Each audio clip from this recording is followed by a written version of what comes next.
This is a presentation of Northeast Streaming Sports.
Good morning, everybody, and welcome to another Philly Sports Guy show. Today is Wednesday, July 13th, and we had some sports that happened last night. Actually, it was just really mostly the Phillies, but there is some news as of right this moment, NHL free agency begins. They are now allowed to talk to free agents. I know that the Flyers are trying to make some space here. They got rid of a fan favorite, Oscar Lindblom. They are buying out his contract for $3 million this year. And they are trying to create some space to see if they can go and get Johnny Hockey. I know that they're trying to do everything that they can to start bringing back Philly people so that they can get some more people in the stands. I don't know that this is going to do it. I don't know if Johnny Hockey could make the difference on this team or not. I know he's a good player. He's being offered 8 years, $9.5 million from the Calgary Flames. They're the only team that could even offer 8 years. Everybody else is going to have to get close to that. And there is a team right up the turnpike that does have the money and is in the Johnny Hockey sweepstakes. I don't know if the Flyers are going to have enough to get it done. I know that he is a Flyers fan. He grew up as a Flyers fan. He grew up real close to here, close to the city, and just has always been about the Flyers. I don't know that they're going to have enough to be able to bring him home. They signed Tony DeAngelo for $5 million. If they didn't do that, they may have had the money to be able to bring him in. I just don't know that they're going to be able to do the things that they need to do to be able to get him into camp and get him here and be able to sign him for a long-term deal. And to be honest, I mean, he's 29 years old. I don't know that I am interested in having another 7-year deal. I don't think that he warrants $10 million a year for 7 years.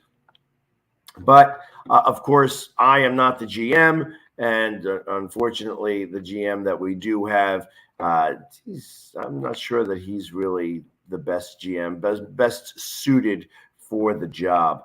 But, we'll see what happens here. Like I said, free agency literally just opened up 3 minutes ago. So we will see what happens in the NHL with the NHL tracker. I will be tracking it during this broadcast. Obviously, we're going off at 9 o'clock. So if you are watching this as one of the rebroadcasts, please sign in to Roku or our YouTube channel at the Northeast Streaming Sports Network. You'll be able to see this right at 9 o'clock and be able to do most of your commenting and things like that at that point. Or you could watch me on the big screen television on the Roku TV. I look much better, bigger. So, anyways, let's get back down to what happened last night. Last night, the Blue Jays squeaked one past the Phillies 4-3. Of course, we don't have all our players out there because they can't go because of the COVID situation. And I understand that. But they did try their best. Obviously, they let up 2 runs in the very beginning. That's why they had to use Bellini yesterday to start off the pitching. He didn't even get the loss. The loss really went to Familia, who gave up 1 run in 4 hits in 1 1/3 innings. But they did come out and play a little bit. Let's say Stott with a home run, Castellanos with an RBI, and Odubel Herrera with RBIs. It's hard when you don't have your full team available, and you got to send some guys home or to the next location because we're in Toronto and Canada is a whole different world with COVID. But it is what it is. Stott actually winds up going 2 for 4, 2 runs scored, an RBI, 1 with a home run as well. Vierling went 1 for 4. Dubel went 1 for 4. Stubbs went 1 for 3. Bellotti, like I said, 1 inning pitched, 2 hits, 2 runs. Both of them were earned. He had that one. He was able to get out of that inning. It was an ugly inning. They got bases loaded and that double off there, or actually it was a ground rule double. So they had to send the guy back. I think that was in the 6th inning where they were able to get out of that, but just not enough bats to keep things going. And they wind up going down 4-3, which means that they are now a game behind because the Cardinals beat the Dodgers yesterday, 7-6. So with all of that, we're now out of the wild card by 1 game. And of course, there's a lot of time left in the season, but they are on a small losing streak here, losing 3 in a row. Going up into Toronto and trying to figure out, like who's going to play and who's been vaccinated, who hasn't been vaccinated.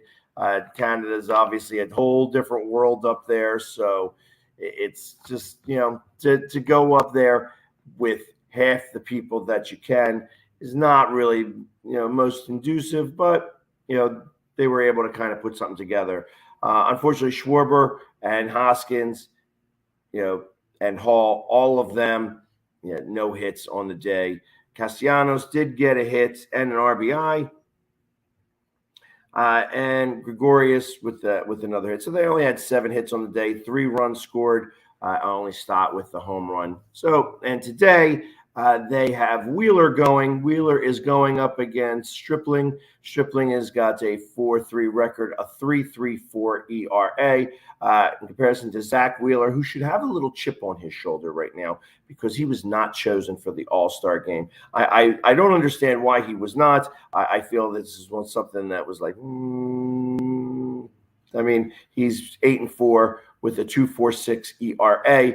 That would sound to me like that's somebody who should be making the All-Star since he has got a top 5 ERA in the National League. But obviously the National League didn't think so.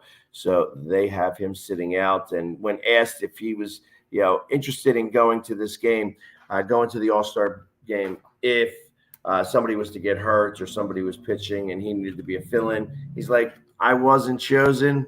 It is what it is.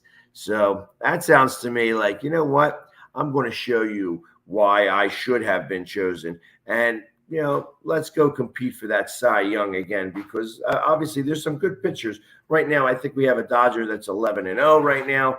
You have the guy down in Miami who is, just lights out, probably one of the best pitchers in the league. And, of course, Scherzer came back the last 2 games. Scherzer pitched, has 20 strikeouts between the 2 games. And of course, he only won the 1 game, but he didn't get the loss in the other one. So I kind of expect that there's going to be some competition for that Cy Young this year. Obviously, Zach Wheeler is 5th in the National League, but like I said, there's some really good pitchers out there right now. So there's going to be some competition going for that Cy Young. But hopefully this chip on his shoulder for not making the All-Star team, when I guess he wasn't voted in or what have you, I guess we'll see if if that really shows up or equates to outs on the field or strikes in the batter's box. Because I'd like to see. It's a shame that I think that he wasn't chosen for this. However, I guess that the National League has their reasons. So I'm going to see if there's anything that's popping up right now. I know that with NHL.com. Let's see if there's any. So obviously, Evander Kane, I mentioned earlier, Evander Kane re-signs with the Edmonton Oilers. There's been a few buyouts. I know that the Devils bought out Yanni Kukkonen, and I know that that's trying to make a big play here for Johnny Hockey. But no signings as of yet. I thought that maybe there would be some 9 o'clock signings, but the NHL's collective bargaining agreement said that you were not allowed to talk to free agents at all until free agency began. They are trying to allow the teams that have the player to re-sign the player rather than pushing them to free agency. It's not a bad idea, not a bad move. I just think that it creates other ways of colluding. Obviously, players can talk to players and it not be considered collusion because they could be friends. So you could just say, hey, buddy, up to this guy and tell him we think this and we think this and we think this and we want to do this and we want to do this. And like a whisper down the lane type of situation. So I believe that it's just another way of being able to, create, the ways around things. But ultimately, again, the NHL has its own way of doing things, and we'll see if it really makes a difference. The fact that there is not a big flurry of action right now is not surprising then, because obviously they want to at least save a little bit of face in terms of what's going on. So there we go. Where's it at? Malkin gets re-signed as well. So for 4 more years, we're going to have Malkin as a Penguin. And I'm not a fan of Malkin. I'm not a fan of the Penguins at all. I actually dislike the Penguins just about as much as I hate the Dallas Cowboys. And if you're from Philadelphia, you understand that there is, nothing that's worse than a Dallas Cowboys fan, there's nothing better than just watching Dallas get their butts whipped by our Philadelphia Eagles. So, anyways, there is also today, there's going to be the MLS is back in. They actually got a full slate today where we are going up against Inter Miami. And that is, the Beckham team. The Union have actually been playing pretty well. Had a very big statement game against DC United. I'd like to see if that carries over. They have their whole team in full now.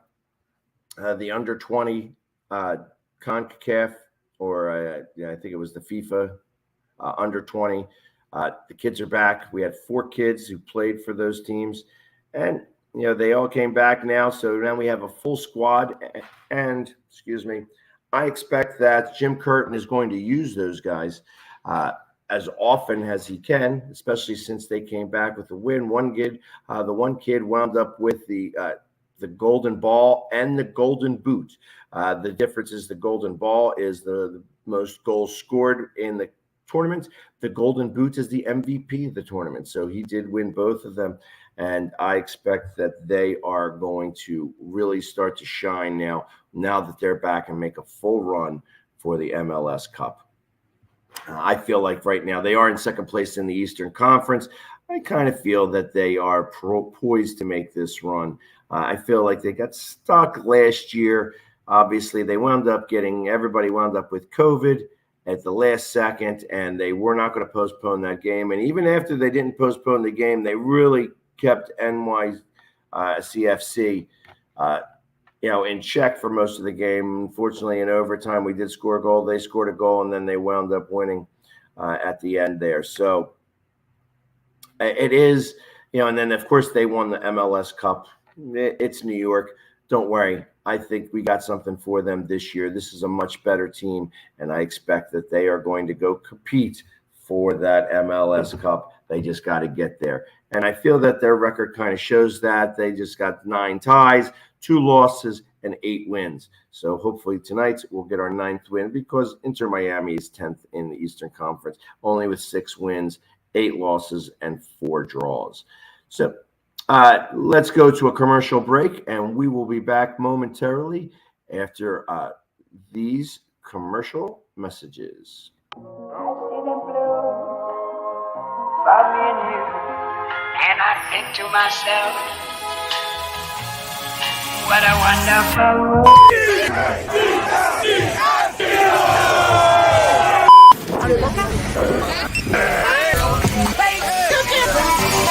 Wait, no, you gotta get me at the random. I'm not prepared.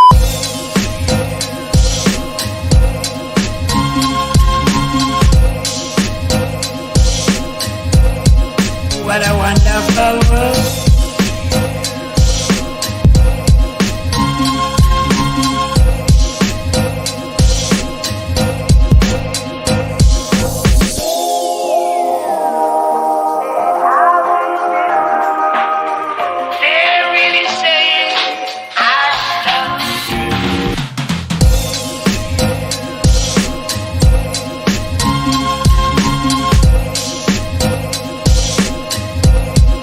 What a wonderful.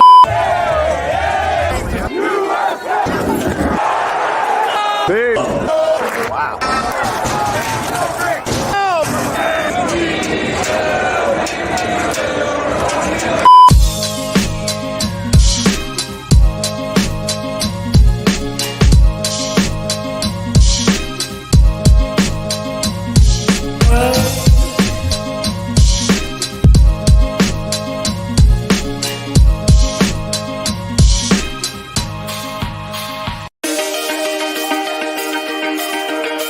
The Hometown Foundation is excited to bring back the Dream Ride Experience, August 26th to the 28th at Connecticut's Farmington Polo Club. Join us in celebrating the accomplishments of our Dream Riders while enjoying live music, a car and motorcycle show, family fun zone, pet adoptions, canine demonstrations, the Fireman's Chili Cook-Off, and much, much more.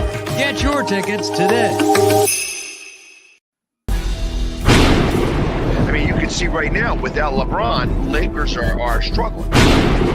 Let me tell you about a team I hate, all right? I know the Dallas Cowboy fan is here, so I had to make sure he knew how much I hate this. Oh, I'm ready. I've often said that the people who run baseball, they try very hard to ruin it.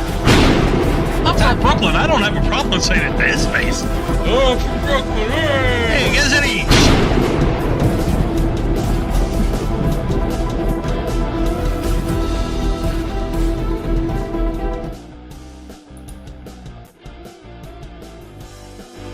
And we are back.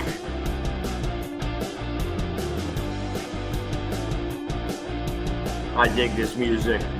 Pretty soon I'll get some more music rather than just this one right here, but I like this comeback music. Here we are back in the swing of things, and let's get there. I want to go over some of the top NHL free agents that are out there. I think that with free agency opening up right now, it'll be interesting to see if there's anybody who's going to make some quick moves. But some of the notable names that are out there right now. Let's start off. We're going to go in alphabetical order here. Patrice Bergeron from the Boston Bruins, a 36-year-old. Obviously, he's been a Bruin for a long time. He's won the Selke Trophy 5 times. He's got plenty of points out there. At 36 years old, I can't imagine he's moving anywhere. However, he is a free agent. I expect that Boston's going to offer him a tender offer, but they wanted him to go out there and take a look so that he could test the market to see what it is that they would need to give him. It's possible that he could move on, but I don't really expect so. Andre Burakovsky, who is a Colorado Avalanche. He's only 27 years old, had 61 points last season. He had 8 points in the Stanley Cup playoffs. I can't imagine that he's going to go anywhere. However, he's won 2 Stanley Cups, one with the Capitals and now one with the Avalanche. So he's a guy who actually knows how to get his name on the cup. So it'll be interesting to see if anybody's interested in picking him up. At 27 years old, he is a young guy. Andrew Kopp is also 27 years old. He's with the New York Rangers right now. Scored 53 points, 72 games last year. He played for both Winnipeg and the Rangers. He wound up being somebody added on to the Rangers last year at the trade deadline.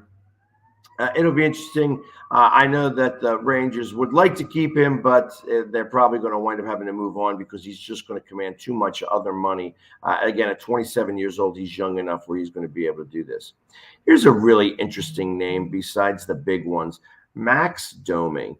Max Domi is not the biggest goal scorer. He's not going to really put the puck in the net a tremendous amount or score a lot of points, but he does a lot of the intangibles that you want. He's almost like a Matthew Barnaby type, and if you remember that name, you hated him. Max Domi's very similar. I'm not a big fan of of him when he's on the other team, but he's somebody you'd want on your team. He is he's just a great teammate, and I kind of expect that he's going to get picked up. He's also 27 years old.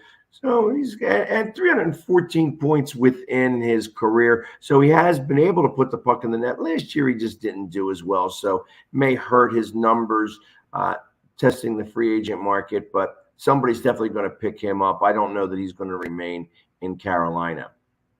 Of course, there's Johnny Gaudreau. Johnny Hockey already offered 8 years, $9.5 million by the Calgary Flames, and he still decided to test free agency.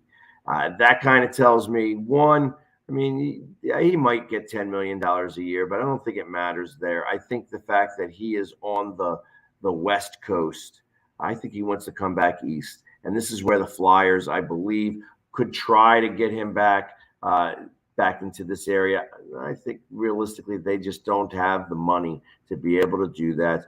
But I know that New Jersey Devils are also interested in trying to acquire his talents. So we'll see if that makes a difference there.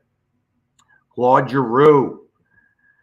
Kind of thought Claude was going to come back. He's 34 years old. I wouldn't mind signing him for another 3-year deal for like $2.5–3 million. And it's possible that's why they bought out Oscar Lindblom. The Flyers waived Oscar Lindblom to see if anybody would pick him up, and then they're going to get a buyout, so they do buy him out. I think that Claude is a guy who's probably worth about $2.5–3 million. I think he's desperate to try to come back to Philadelphia. I hear that Edmonton's trying to make a really big play for him, so it'll be interesting to see if he winds up over there on the West Coast. I know he's real big on trying to keep his family close by, so we'll see if anybody likes to sign him in day one. Kadri from the Avalanche. Kadri is a goal scorer. He's 31 years old. He had 15 points in the playoffs. He definitely helped the Avalanche win the cup. I mean, he's got 512 points in close to 740 regular season games. I think he's going to wind up getting somewhere around $7 million, and I don't know if the Avalanche is going to have enough to be able to keep it or compete and match. So it'll be interesting to see if he moves along. Phil Kessel, I think the game has passed him by. I know he's about as old as could be. So he's with Arizona. He's a free agent. I can't imagine he's going to stay with Arizona. I expect a team that could possibly compete for a cup grabbing him at a league minimum, like $1 million a year or something like that. Andre Palat from the Tampa Bay Lightning. Obviously, he has a few Stanley Cups. And, of course, they got to the finals this year. He's 31 years old, had 49 points in 77 games last year and 21 points in 23 postseason games. So it's going to be interesting moving forward to see where he winds up at. Who knows? You know what I mean? That is somebody that I like, guys who have won the chip. So there's a possibility that he could wind up in Philly because he looks like the type of player who Philly would take, and he might be at that right money. So moving forward, the only Paul Stastny from the Winnipeg Jets was doing okay. Vincent Trocheck from the Carolina Hurricanes, 28 years old, had 51 points last year. He's a 4-time 20-goal scorer. He could possibly move along as well. So as of right now, like I said, there is not anybody. Let's see if there's anything in the free agency blog real fast to see if there's, besides the rumors. You got it, Evander Kane. And no, nothing happened as of yet. So we'll see if anybody gets done here within the next 5 minutes. I don't believe that they move that quickly, but we could soon see. You know, there's something could be said. Beyond that, obviously, like I said, the Phillies and the Union are both playing today. The Eagles, there was some talk coming out. Obviously, we heard the talk that was reported by Derek Gunn that, you know, Hurts in the 10 games or in the 10-play drive that he had 3 interceptions, 3 sacks, and 4 incompletions. That was reported by Derek Gunn, and everybody said, "Hold on, it's 7-on-7. There is no people sacking. You know, how is it that he got intercepted? You know, like it wasn't that way at all." And of course, along the same lines, Vegas also didn't believe that because the odds for him to win the MVP jumped up dramatically. He is at a plus 3,300 now in comparison to, I think he was at plus 7,500, not less than a month ago. So his stock is rising. And I think that, you know, for a player who has improved every year since he got into college, he has gotten better every year. I think that why would that change now? Why would all of a sudden he be like, "Oh, no, I can't play this year. This year I'm going to stink and I'm not going to get any better," especially with all the weapons he's got around him. I'm expecting a big year from Jalen Hurts. I don't know that it's going to be an MVP style year, but like I said, if everything happens to go right this year, I think that the Eagles could possibly win 13 games. I really have them slated more to win 11 games. However, I do have them going to the NFC Championship game. I feel that this team is primed to make a really big postseason run. And as long as they don't get bitten by the injury bug, I fully expect that the Eagles are going to make a splash in this year's playoffs. I think that they win the East. I don't think that there's another team that's going to be able to compete with them in any sense of the word.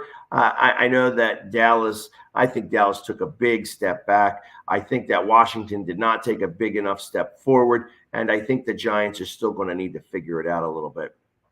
So although I do not think they're going to sweep the East, I do think that we are going to win more games than every other team in there. Like I said, I think we're going to go 11-6 with the possibility of 12-5 or 13-4.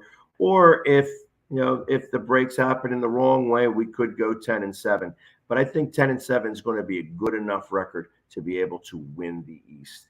I just think that everybody else is going to be under that. I know that Pork Rind from the Washington Commanders believes that everybody is going to be above 500 in the NFC East just because of the strength of our schedules, but I don't believe that 100%. I think that both of Washington and the Giants are going to wind up under 500. But that's just my opinion. We have to wait and see what happens once they actually start to get on the field and start playing games for real. And as quickly as we begin is as quickly as we are done. Our half hour is up for today. I will see you guys again next Monday when we come back for another Philly Sports Guy show. And in the meantime, everybody have a great week and weekend. And as always, go Philly. Yeah. Have a great one.